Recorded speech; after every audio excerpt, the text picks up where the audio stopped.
Of Nelson Mandela, you get the sense that this man made a powerful impact to anyone who ever met him. Now, this has been reiterated by those who actually worked for him. So we'll talk about the concert later. This, however, let's bring this interview to you first. And we are joined by Roseberry Sonto, who was Mandela's driver after he was released from jail. He joins us from our Cape Town Sea Point studios. Rose, good morning to you. Thank you so much for being our guest on this special broadcast. Good morning, Leanne. Good morning, all the listeners. What was your relationship like with Nelson Mandela? One would say I had a comradely relationship with Tata Mandela. I was part of a reception committee. Reception committees were set up across the world and across the country. And in the Western Cape, we had a reception committee in which I served in.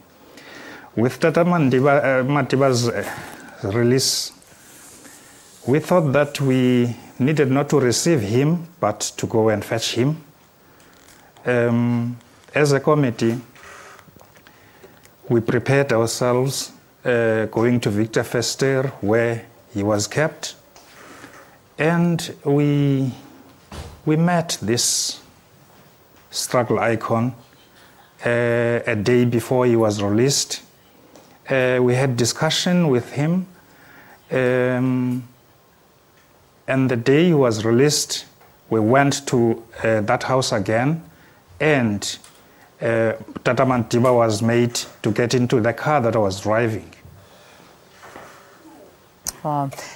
Your fondest moments with Mandela? I'm sure you had many, but what really stands out for you about him?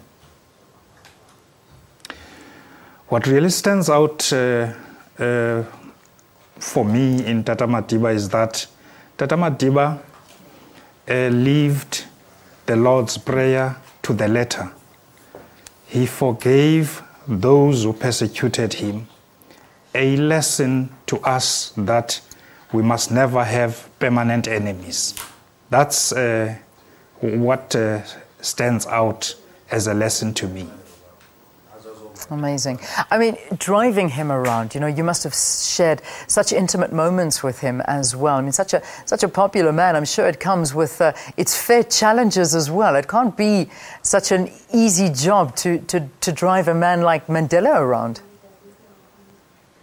And definitely it was not. One thing that came to mind to me was that such a job could not have been given to any weakling, and therefore I had to live to it. Yeah.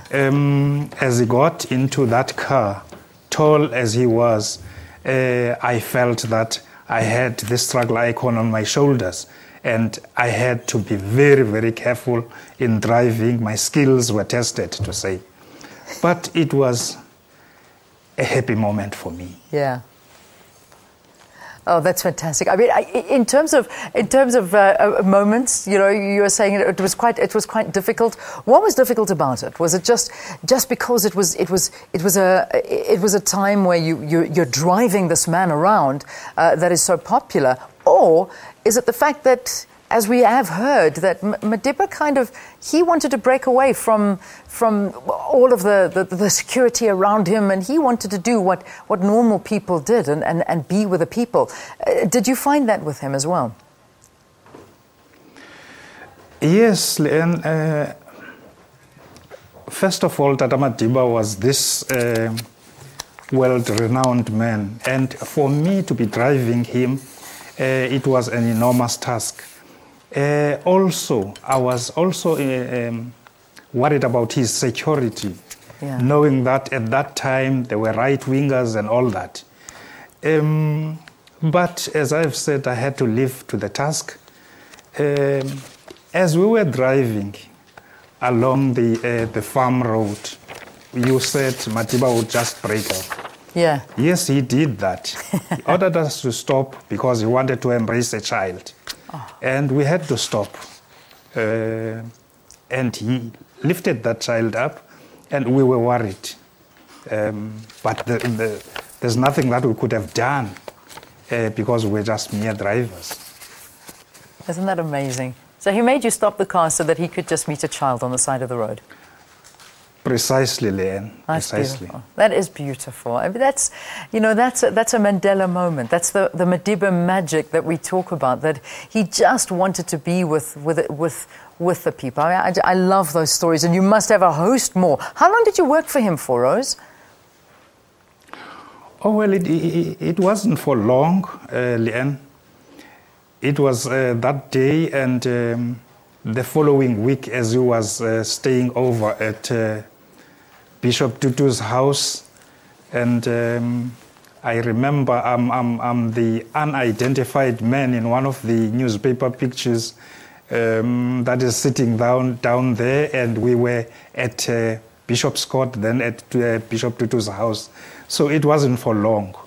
As he was becoming a president, I became a member of a provincial legislature. Yeah. So we parted ways.